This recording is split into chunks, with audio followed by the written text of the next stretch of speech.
2024 సంవత్సరానికి అంతర్జాతీయ యోగా దినోత్సవ theme yoga for self and society. June 21న ప్రపంచవ్యాప్తంగా 10వ అంతర్జాతీయ యోగా దినోత్సవాన్ని నిర్వహించనున్నారు. యోగాతో పొందే శారీరక, మానసిక, ఆధ్యాత్మిక ఆరోగ్యం గురించి అవగాహన పెంచడం ఈ రోజు లక్ష్యం. యోగం అనే పదం సంస్కృత మూలం యుజ్ నుండి వచ్చింది. దీని అర్థం చేరడం, కలయిక లేదా ఏకం చేయడం.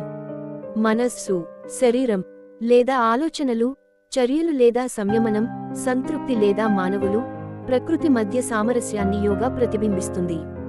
యోగా అంటే కేవలం శారీరక శ్రమ మాత్రమే కాదు, శ్వాస వ్యాయామాలు కూడా ఉంటాయి. ఇది ఒత్తిడి, ఆందోళన, నిరాశను తగ్గించడానికి సహాయపడుతాయి. యోగాతో లభించే శారీరక, మానసిక, ఆధ్యాత్మిక ఆరోగ్య ప్రయోజనాలను ప్రోత్సహించడానికి జూన్ 21న అంతర్జాతీయ